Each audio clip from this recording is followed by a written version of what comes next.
Welcome to Principled Patriots. On June 30, 2023, the Supreme Court struck down President Biden's student loan forgiveness program.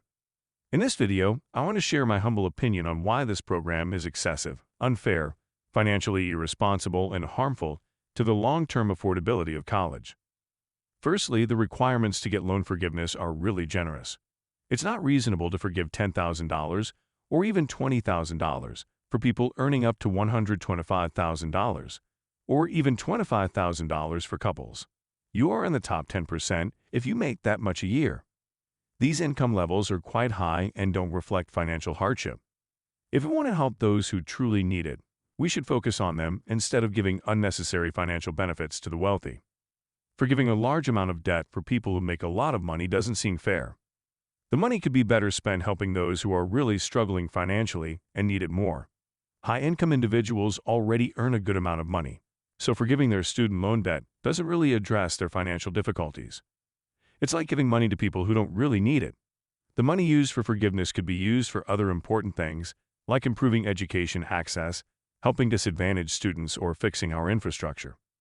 We need to prioritize these needs instead of giving more benefits to people who are already doing well financially. Next, the program isn't fair to those who saved money or worked hard to pay for college.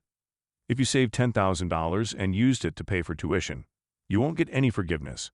But if you took out a federal student loan and invested that money in the stock market, you could end up making a lot of profit.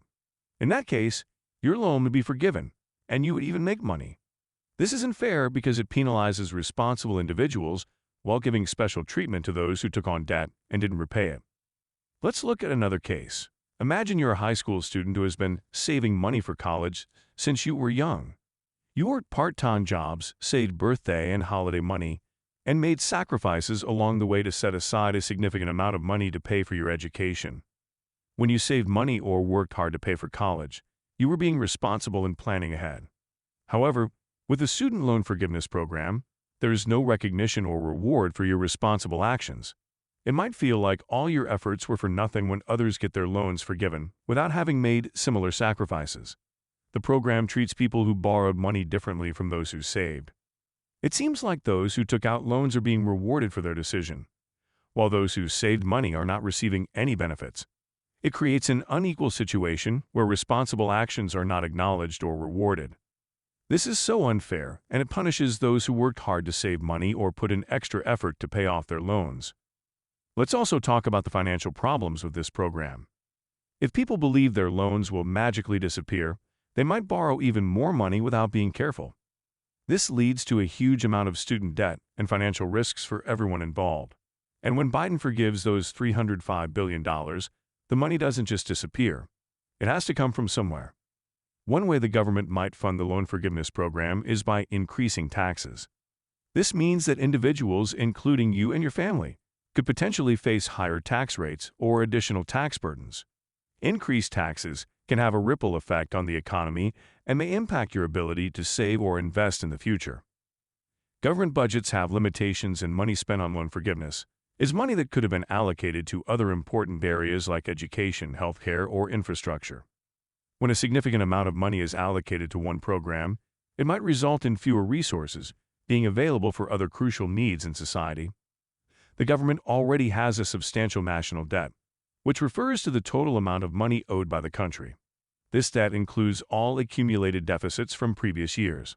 When a loan forgiveness program is implemented, it adds to the existing debt because the money that would have been repaid by borrowers is no longer available. This further contributes to the nation's debt burden, which can have long-term implications for the economy and future generations. Lastly, let's acknowledge the big issue. The federal student loan program has actually made college more expensive instead of more affordable. In the 1950s, college education was relatively cheap, costing a few hundred to a few $1,000s per year in today's money. But now, the cost has gone up a lot, reaching $10,000 to $25,000 per year for public universities. What happened? In 1965, Congress passed the Higher Education Act, which expanded federal involvement in student loans.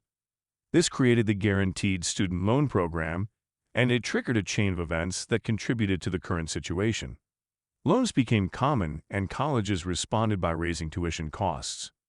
The federal student loan program, which was created to make college more affordable, has unintentionally contributed to the rising cost of higher education. Unlike other industries where competition can drive prices down, the higher education sector operates differently. Since students can borrow money to pay for tuition, they are less price-sensitive when choosing a college. This lack of price competition allows colleges to increase tuition fees without fear of losing students. As a result, colleges have little incentive to keep tuition costs low, leading to a continuous rise in prices. With federal student loans readily available, colleges and universities have little reason to control their costs. They know that students will be able to secure loans to cover their tuition, regardless of the actual price. This has created a situation where colleges can keep increasing tuition fees without facing significant consequences, further driving up the cost of education. When a large amount of money is injected into any market, it often leads to inflation.